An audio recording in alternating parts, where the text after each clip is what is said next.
वडोदरा से एक बड़ा मामला सामने आया है। 4.5 साल का एक बच्चा जो कि ऑटिज्म से पीड़ित है, उसके ऊपर अत्याचार हुआ है। ऐसे आरोप बच्चे के अभिभावकों की ओर से लगाए जा रहे हैं और ये जो आरोप है वो new horizon child development centre के डॉक्टर मीरा और उनके सहायक पूजा पर लगाए जा रहे हैं। इस मामले में बच्चे की मां ने बड़ा बयान दिया है। बच्चे की मां का यह कहना है कि सेंटर के संचालिका के सामने पुलिस सख्त रवैया अपनाए। दरअसल उनका बच्चा ऑटिज्म से पीड़ित है, तब बच्चे को डेवलप करने के लिए और बोलना सिखाने के लिए सेंटर में रखा गया था, लेकिन इस सेंटर के डॉक्टर मीरा की ओर से बच्चे को नीचे पटका गया और उसके ऊपर बैठकर उसे धमकाया गया। ऐसे आरोप बच्चे की मां लगा रही है। इस मामले के मद्देनजर मकरपुरा पुलिस थाने में शिकायत भी दर्ज करवाई गई है। तब बच्चे की मां का ये कहना है कि ये सेंटर बंद हो जाना चाहिए।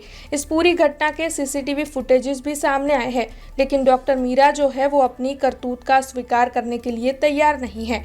इस मामले के मद्देनजर एसीपी प्रणव कटारिया ने भी ज्यादा जानकारी दी है। तब आइए सुनते हैं इस पूरे मामले पर एसीपी प्रणव कटारिया का क्या कहना है। અમારું બાળક અહીંયા જે new Horizon child centre development centre છે ત્યાં અમારા બાળકને અમે મોકલતા હતા। એ લોકોએ ફેસબુક ઉપર ઇન્સ્ટાગ્રામ ઉપર એ લોકોની એડ આપી હતી કે આવી રીતે જે બાળકોને થોડીક એક્સ્ટ્રા હેલ્પની કે મદદની જરૂર હોય એવા બાળકોને અહીંયા આપણે લાવીએ છીએ, થેરાપી આપવામાં આવે છે। મારો બાળક બોલે છે, સ્કૂલે જાય છે, બધું જ કરે છે, પણ અમને લાગ્યું કે એની ઉંમરના છોકરાઓ સાથે દોસ્તી નથી કરતો કે વાતો નહીં કરતો, એટલા માટે એના હેલ્પ માટે અમે એને અહીંયા લાવતા હતા। અને જેમ સેશન 45 મિનિટનું સેશન પૂરું થાય તરત બહાર આવે, અમને પેરેન્ટ્સ અંદર જવા નહીં દેતા। એ બહાર આવે એટલે હું એને પૂછું આજે શું કરાવ્યું, તો એ બોલે છે કે આ એક્ટિવિટી કરાવી કે પેલી એક્ટિવિટી કરાવી।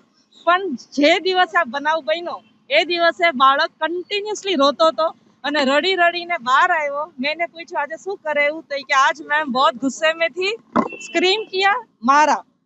એટલે અમે એ વાત એને મને ગાડીમાં કરી, એટલે અમે ફોન કર્યો સેન્ટરમાં કે અમારે આજ તારીખની સેશનનું સીસીટીવી કેમેરા જોવું છે। તો એ એવું કહે છે કે અમારું સીસીટીવી કેમેરાનું લિંક બોમ્બેથી આવશે। 10 દિવસ અમને વાટ જોડાયું, પછી ગુરુવારે અમે સીસીટીવી કેમેરા જોવા અહીંયા આવ્યા। 12 વાગે જે સમય એ લોકો આપ્યો એ સમયમાં અમે અહીંયા આવ્યા। અમે આયા એ દિવસે જોયું 45 મિનિટનો સેશન છે, પણ 8 મિનિટમાં જ જે બનાવ બન્યો છે એની પછી આખું સીસીટીવી કેમેરાનું ફૂટેજ અમે જોયું જ નથી। એ 8 મિનિટમાં પૂજા કરીને જે થેરાપિસ્ટ છે એ અંદર હતી અને મારું બાળક અંદર હતું। એ રડે છે, એ કન્ટિન્યુઅસલી રડે છે, તો તમે એને એક વારે પણ તેડીને ચૂપ કરાવ્યું?